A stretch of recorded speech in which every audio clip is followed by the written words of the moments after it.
welcome back to the 3 Points Podcast. It's Marc, and we're going to be doing a little match preview of the North London derby, Arsenal versus Tottenham. Look, it's I don't have to explain much. It's a massive game in the season for both of us. It doesn't matter where each team is, whether we're first or second, or 19th and 20th, or whether we're 10th or 11th, whatever. It's always going to be that massive game for both teams, and it's a chance to have the bragging rights in North London. And so yeah, no matter how poor each of our seasons have been, it's going to be huge, and whoever walks away with the 3 points, it's going to be absolutely massive.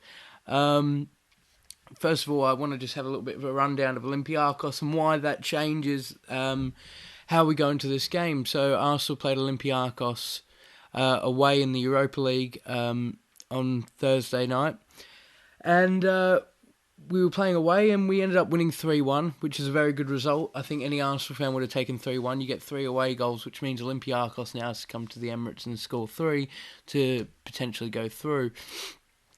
And I don't see that happening, although, you know, we are talking of Arsenal here. You know, if anyone was to throw it away, it'd be us. But if you have to look at it realistically that, yeah, I just don't see us conceding 3. Even if we lose 1-0 or 2-1, we still go through because of the away goals sort of thing. We went 1-0 up against Olympiakos through Martin Ødegaard, his first goal for the club, and it was a rocket of a goal. Questionable keeping from Olympiakos' keeper.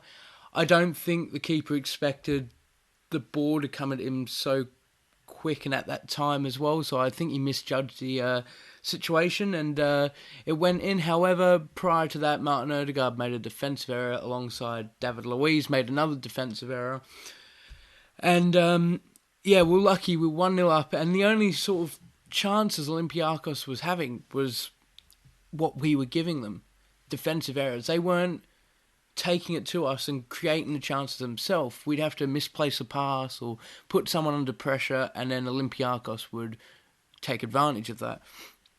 Anyway, it goes 1-1. El Arabi scores in the 58th minute in the second half through a mistake by Leno. I see a lot of people calling it on Ceballos, but no, I've got to say it was Leno's fault. He didn't read the game properly. Where as Leno's looking at the game as Ceballos is calling for the ball, and Ceballos is back turned to goal. He's got 2 players behind him and 2 players in front of him, so they're boxing him with 4 players around Ceballos, and Leno passes the ball to Ceballos. He can't control the ball. Olympiakos get the ball off Ceballos. The goal's open, and Leno can't make it into the goal at the time because, obviously, you know, how quickly Olympiakos got it, and they scored an open goal. So I'm sitting there and I'm thinking, oh, fuck, you know, another one of those games where we're dominant, we're controlling the game, we're shooting, we're creating chances, but we're not being clinical, and we're going to fall apart to another defensive error because the last 4, 5, 6 goals we conceded have all been due to defensive errors. And it really needs to stop. We need to stop making these errors, these silly schoolboy mistakes. Honestly, we are a lot better defensively. Like, we're not being broken down as much anymore. You look back at Arsene Wenger, the Unai Emery days, teams would come and take apart our defence and score. This is a complete different ball game that we're talking about at the moment. What we're doing here is we've got the ball and we're mistiming when to pass, and we're misplacing passes, which ends up, you know, leading to goal. But no teams at the moment, other than City that I can last think of, are coming along and actually breaking down our defence to score. Leicester, defensive error. Burnley, defensive error. Villa, defensive error. Olympiacos, defensive error. Benfica, every goal they scored against us, defensive errors. We're not being broken apart, and that's what we really need to change. And especially going to the Tottenham game, that needs to be a big thing, because at the moment what I see is Mourinho has 2 options. He likes to sort of sit back, soak all the pressure up, and counter attack. If he does that, we've got, you know, we can sort of read that that's what he's going to do. I think we'll be quite comfortable. I think it'll be good, and I think we'll be able to come away with a win, if that's his game plan. However, if Mourinho comes along and starts pressing us from the front three to the midfield, if the midfield are pressing Leno like Olympiakos' midfield does or Burnley's midfield does, if Mourinho says to Højbjerg and Ndombele and all them lot, when Leno and David Luiz and Gabriel have the ball, press them hard, press them to their goal, then we're going to be in trouble. However, I don't see Mourinho playing that, because if they end up pressing and we don't make that defensive error, they've got a lot of... They're so open at the back, and we know how defensively weak Tottenham are. Their fullbacks have been criticised all season for being so poor in defence. So my opinion is, if Tottenham decide to press and we don't make a defensive error, we've got a lot more of a chance to score, because they're going to be just completely open. However, if Tottenham want to play the counter-attacking football, which we've seen the past couple of games, it's going to be... I'd like to think that we can cope with it, and we've learned from the past two games, The last game against Tottenham in the season, we lost 2-0. Two mistakes by Hector Bellerin, being caught out of position. I this morning went back and watched the goals on YouTube, and it still infuriates me, man. Just seeing, Tottenham sort of beating us. But anyway, I digress. Let's go back to the Olympiakos game. So anyway, Gabriel scores and makes it 2-1. A beautiful header from a corner, which was class. And then Mo El-Neni, the best Egyptian in the Premier League. he makes it 3-1 with an absolute screamer from outside the box. And that was such a massive goal. And what that does for us now is we've got 3 away goals against Olympiacos. We can now walk into Tottenham and sort of go, you know what, we can now play majority of our first team. The second leg isn't as important. If it was 1-1 or 1-0, it's like, right, second leg is going to be huge. We cannot afford an injury, whatever. We still need to take the second leg seriously. We still need to treat it as half-time. We still need to treat it as the score's 0-0. We can't go in there and go, you know what, let's play Matty Ryan and let's play, Reece Nelson and play all these youngsters because we got this game. No, we can't do that. However, we don't now have to go, right, we don't want Kieran Tierney getting injured. We don't want Thomas Partey getting injured because we really need to get another couple of goals in the Europa League. No, we can go in there and just say, look, don't make any stupid mistakes. Let's control the game, walk out 0-0, 1-0, 1-1, whatever, and we've got the game. We're into the quarterfinals. We go again, whoever we're versing next. So with that being said, we can field our best team, hopefully, fingers crossed. What I am concerned about is, the defensive errors. And Mikel Arteta was asked after the Olympiacos game, all these goals you're conceding are self-inflicted errors. So what do? Are you going to change how you're playing? Are you going to still play out from the back? And he says, no. He says the players have the ability not to make the defensive errors, but they need to make the passing at the right moment. They need to make improve their decision making. And when they decide to play that pass, it needs to be at the right moment, the right time, and we won't be making these defensive errors. You see, sometimes when David Luiz should make a pass, he takes one extra touch, and that's what Arteta's talking about. Don't take that extra touch because you're playing yourself into more pressure. You're taking that one extra touch towards Leno, and that's when it gets a little bit like, what the fuck, is Leno going to dive at your feet to pick up the ball, or are you going to control it, or, It could have been 3-3. I'm not even taking the piss here. We played well against Olympiacos. Again, the only chances they really had were us gifting it to them on the plate. But yeah, we escaped a lot of errors we made, and we need to really, really cut them out. We need to cut them out. But anyway, it's about a year ago now since the last time I was, really, really, really confident about North London Derby. And I actually went to the casino with my old man. And this was when Tottenham went the bins, man. They were just absolutely diabolical. I thought, right, we've got Arteta now. He's just taken over. We've beaten United. We've done this. We've done that. Well, we're going to beat Tottenham, surely. And I want to do that. I want to gloat in public about it.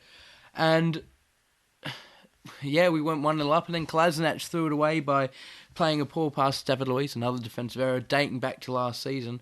And we threw it away, and it ended up 2-1. So form doesn't really matter in the North London derby. You take that out the window. It's a different gravy, this game.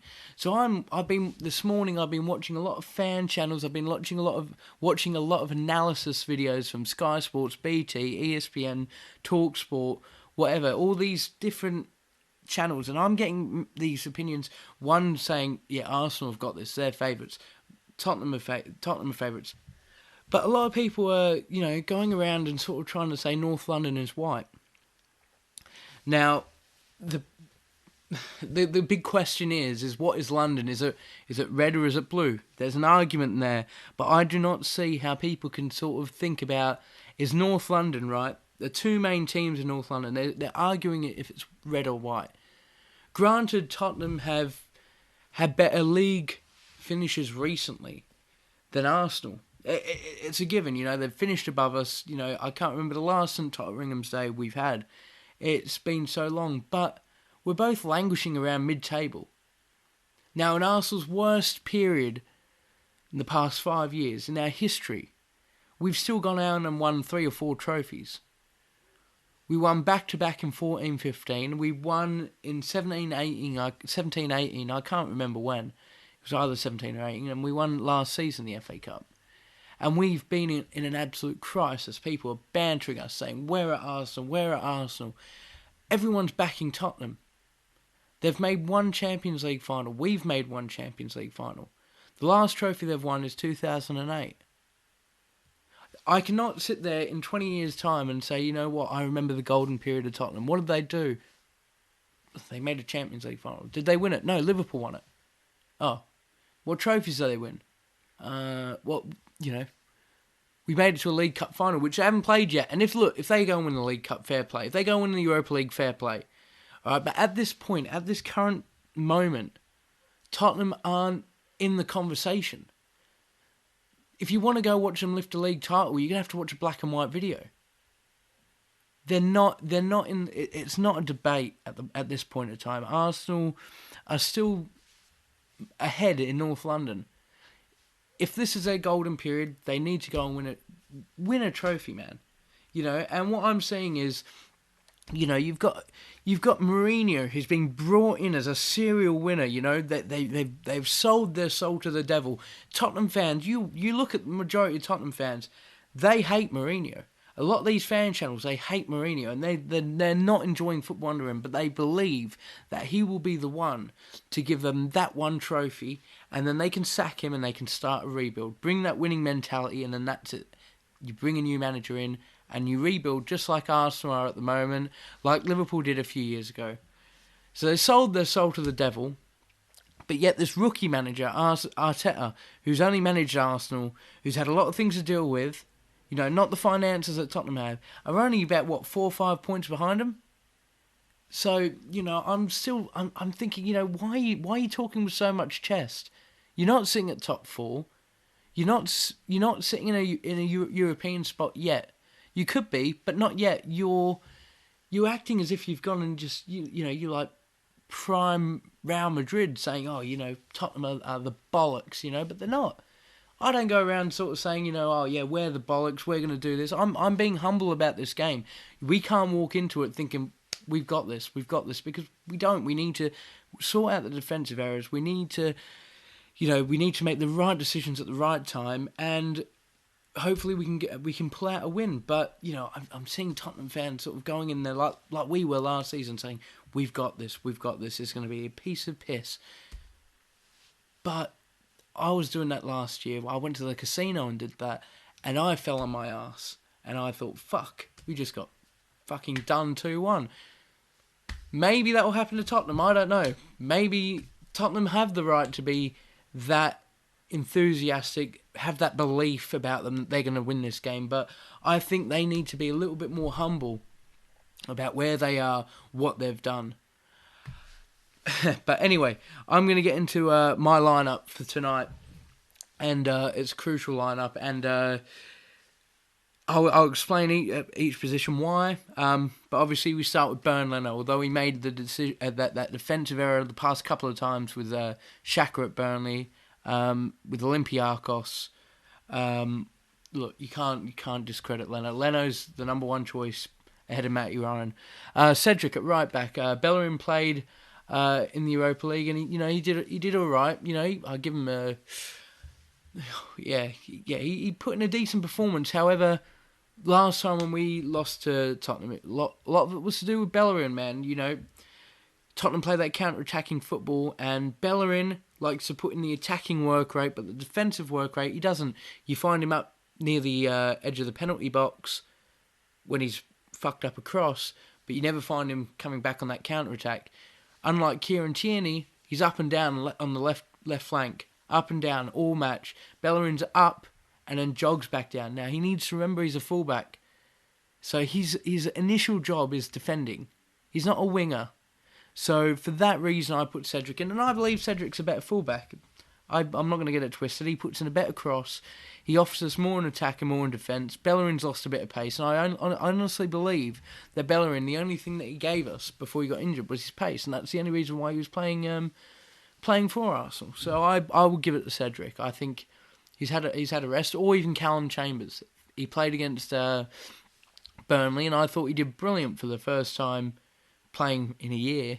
People forget that Callum Chambers was player of the season under Unai Emery up until he got injured. So, Cedric is a no-brainer for me personally. David Luiz and Gabriel in centre-back. Yeah, I think Luiz and Gabriel make a brilliant partnership. I think it's gonna be tricky because if it's 1-on-1 and it's Luiz and Kane or Luiz and Son or Luiz and Bale, you don't want him making those rash decisions where he brings someone down for a penalty, especially those reputation penalties and red cards. It's Luiz, send him off, or it's Luiz, give him a penalty.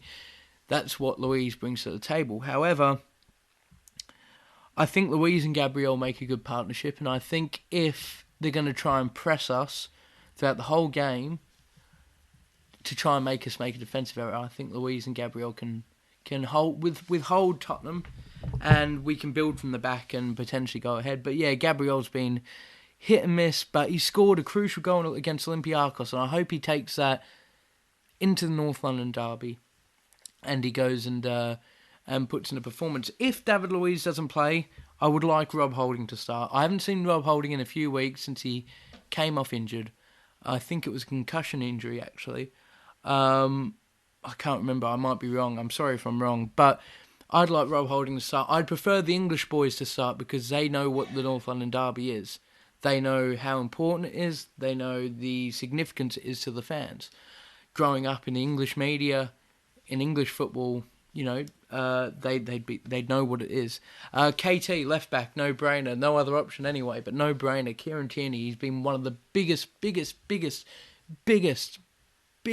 performers for this team this season, creating everything from the left, running up and down the left flank for 96 minutes, pretty much every game, just giving it his all, 100% work rate, no-brainer. That's what we need from Bellerin. We need him up and down, 100% work rate. It doesn't matter if you do make a mistake, but when you make foul throws, you put in a dodgy cross, and then you can't be bothered to defend that dodgy cross because they're counter-attacking. I'm sorry, you're out. Kieran Tierney, 100% future captain, he goes in. Granit Xhaka made that mistake against Burnley. That's fair enough. I've always slagged Granit Xhaka off this season for different things. I once called out that he should never play for Arsenal again. However, he has been in great form. He's played 90 minutes for the past 13, 14 games without being subbed off. He's played the full games. He's an absolute engine. And the thing about Xhaka is he's like Luiz. You play about a handful of games, mistake. Handful of games, mistake. He's recently made that mistake. I hope he doesn't make another mistake against Tottenham, because normally once he makes a mistake, he goes on another run of no mistakes, and we kind of go, wow, Granit Xhaka's been good. He's that player that we want. Let's give him credit. Then he goes and makes a mistake. So let's hope that Xhaka goes in and he puts in a performance. Next to him, Thomas Partey. He had a bit of a 50-50 game against Olympiacos, but he's just coming back from injury. And I think he's still a 50-50 Thomas Partey performance is better than anything else we got in the midfield. And for that he starts. He's the physicality he brings, the passing he brings. He's just, he's going to be a breath of fresh air. And I think he can really, look after that midfield against Tottenham. I honestly think there's going to be a big performance from him if he plays. Okay, let's start with the left wing. And people might... I'd never thought I'd ever say this on a 3 Points podcast episode, but I'm going to say it. Left wing, I'm putting in Willian. I think he's got 5 assists in the last 5 games? And I've always said it. I've said it from the beginning. If you go out and make an assist in a row or whatever you're performing, if you're making good performances, you get back in that team. I'm not one of those people that are going to go, right, I hate this player, so in future I'm just always going to have like an issue with him. No, he's played well. He deserves it. You get in on your merit. You've played well, you get in the next week. You play well again, you get in the next week. You play poorly, you're out the team. Wake up call. But what I don't agree with, you play poorly for 3-4 weeks in a row, and you're still the first name on the team sheet. No, Williams played really well. There's confidence about him, and I don't see any reason why he should be dropped unless you want to rest him for, Olympiakos, which he could do. I'm not sure. The only other option I can think of is Emil Smith-Rowe on the left and Ødegaard in central attacking midfield, but I don't know. I don't think Smith-Rowe really works well on the wing. He doesn't offer you as much as what he would centrally. I'd prefer Smith-Rowe centrally. Anyway, going into central attacking midfield, people are going to kind of be like, I don't know, people might question this, but personally, I would go with Emil Smith-Rowe over Martin Ødegaard in the midfield. Why? He's English. He's been at Arsenal practically all his life. He knows what the North London derby means. It will mean more to him than Ødegaard, who's on loan. And this isn't just... I feel like the North London derby, the Manchester derby, the Liverpool derby with Everton sort of thing, you have to look at it more from who wants more rather than who's a better team, in my opinion, because you always see these upsets and derbies and that, and I think it really stems from who wants it more. For example, I honestly believe, for example, we go through the quarterfinals, Arsenal draw Rangers. I think Tierney, being a Celtic boy, would be guiding our team to try and play at 110% because he doesn't want to see Rangers go on to win the Europa League. It comes from within, and I think Emil Smith-Rowe will understand how important this is to the fans, and without the fans there, we need those sort of players to kind of just be like, come on guys, you know what the fans are going to be thinking if we don't win this, And I think Ødegaard would be a brilliant player to come on as a substitution. But then again, if Ødegaard starts, I wouldn't be upset because Ødegaard still gives us a lot. But Emil Smith-Rowe is an Arsenal boy. He's signed with us, he's not on loan, unlike Ødegaard. I honestly do not want to stop his development for a lone player that could potentially go back to Real Madrid and just become a world-class baller. And I think Emil Smith-Rowe, he's been out injured a few weeks. He came on against Olympiacos from the bench, and I think it's time for him to sort of start getting some minutes under his belt because it's starting to get a little bit... it's going to get hectic after the quarterfinals in the Europa League. Right wing is Bukayo Saka, no question. He starts every day of the week. He's been a little bit, off the mark recently, past few games, but... This 19-year-old lad's been playing so many games this season. You've got to understand why he's been off the ball, off the pace, off the mark, whatever you want to call it. Again, English lad, knows what it's all about. Bukayo Saka starts, and I expect a big performance from him, hopefully. It'll be interesting to see. Up front, I'm going to go... this is going to be tricky because Lacazette scores against big clubs. He really does, honestly. You look back, he does. He can score against United, Chelsea, Tottenham last season, he scored a wonder goal, man, a rocket in the top left corner. But Aubameyang, yeah, look, I'm going to go Aubameyang. I don't like Aubameyang playing up front. I think he plays better from the left. I don't know. I feel like we need one of those players that holds up the ball, and Aubameyang doesn't offer that. Obviously, Aubameyang's more clinical and scores more than Lacazette, but I just think that it sort of disrupts our play in the final third with Aubameyang up front because we don't have that player to hold up the ball sort of thing. But yeah, look, in an ideal world, look, if I was to put form aside, I'd drop Willian, put Aubameyang on the left, and I'd put Lacazette up front. So I'd have Laka, Uber on the left, Emil Smith-Rowe central attacking midfielder, and Saka on the right. That's how I'd line it up. But I honestly believe Aubameyang will start up front. He's been in better form recently than what he had done at the beginning of the season and what we expect from him. And I think he gets in, and I think he'll play a pivotal part in this game tonight. But yeah, look, it's a massive game, massive game. These sort of games are going to be, they're make or break to fans, man. Honestly, I would, there's been times where I don't, I just don't want to fucking go out the house if we've played a really poor game, against Tottenham. But yeah, I'm not sure what the result will be. I'd like to think that we can win it. I don't know why a lot of people are thinking that Arsenal are completely out. We're just as far as you guys in the Europa League. Yeah, I honestly think I've been chatting to my mates about this. Shout out Liam and Daniel, and I've been chatting to Dad about this. We're going to end up meeting Tottenham in the Europa League, and if it's in the final, I'd fucking want to die. I would not want to be involved. I'd be watching it behind the couch because that will be absolutely fucking nuts. Honest to God, like Tottenham have not won it. If they don't, for example, let's say they don't win the League Cup, we're finished 7th or 8th. We're out the European spots, right? We're both fighting for a Champions League spot. Tottenham haven't won a trophy since 2008. Arsenal, who, have been on a decline, and how important European football will be for us next season, because don't get it twisted. If we want to trust this process and improve more quickly, European football is so important with the financial aspect of it.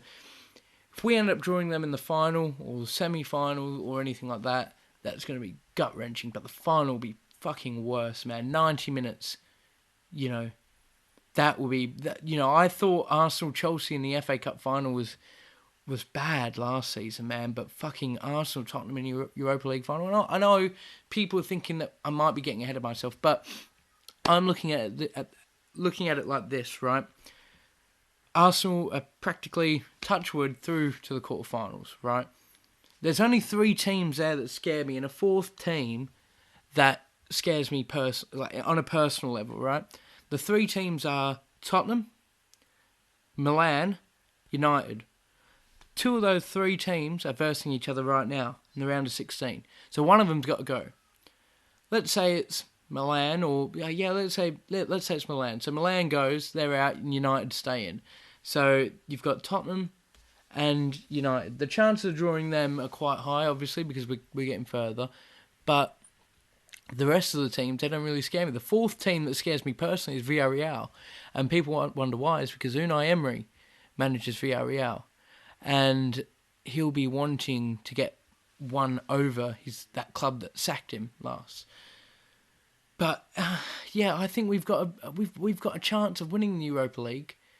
I honestly believe it, and it's crazy to think. I was bantering teams in the Europa League, and now this is where we are.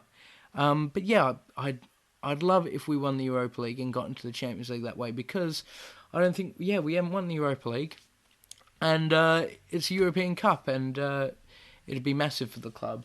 But yeah, I have this feeling that we're going to meet Tottenham sooner or later in the Europa League, and I will quote DT on this. This is where we'll find out who the better manager is, Mikel Arteta or Mourinho, because past Mourinho, peak Chelsea years, Mourinho all day long. But this Mourinho at the moment, languishing around about mid-table with us, with the front three of like Bale, Kane and Son, with the better finances as well, is he as good as what he was? And I think we'll find out who has the bragging rights as a manager in the Europa League. And I've had that feeling since round of 32 that we're gonna meet Tottenham eventually. And I think if we got knocked out by United, it'd still hurt, but it would hurt even more if we got done by Tottenham. But if we'd have beaten Tottenham in the final of the Europa League, it would mean so much more, and it would be just incredible. But anyway, massive week for Arsenal. 1 out of 3 games are done. The second one's tonight, and it's probably bigger than the third one, considering the result of the first one. Can Arsenal get it over the line? Can we win the North London derby? No manager has lost their first 3 North London derbies on the trot. Mikel Arteta has lost 2. Can he turn it around? I believe he can, because he reads the game well when he knows how to set up tactically. I think he's learned from his mistakes the past 2 games. I think he's grown as a manager, and I think we can be surprised. If we lose, you'll probably hear from me in about 2 months' time. But anyway, look, big game, a big match for the season, and this could be a turning point. I know we say it every week when we make a result, but honestly, this could be a turning point of confidence. You go beat Tottenham, that would do us world of good, especially in the Europa League and the league. We can't throw the league away because depending on where we finish, this season's so open. But anyway, thanks guys for listening. Sorry for rambling a bit. Sorry for delaying this, putting this out, because it's a massive game for us tonight. It's kind of, I'm dreading it a little bit. I'm kind of sitting here, panicking, but we can do it. I believe we can. And look, all I asked for was 110% from the boys. If I can get that and we lose, fair play. But I don't want to see a 50-50 performance from all the players where I know what we can do. All right, guys, thanks for listening. I also check out your co-host Luke. He's made a YouTube channel dedicated to just Chelsea videos, and honestly, man, I really want to. I think he's going to do brilliant, and I want you guys to check it out. Luke CFC on YouTube. He's got an Instagram as well, I think. I'm not sure. I thought I saw on the YouTube channel he got one. And he's got like TikTok and stuff like that. So go follow him, because you know how much of a diehard Chelsea fan he is, and he'll give you the content. He'll give you the spiel. And thanks guys for listening. And hopefully Luke and I will see you soon for an actual podcast episode. Cheers.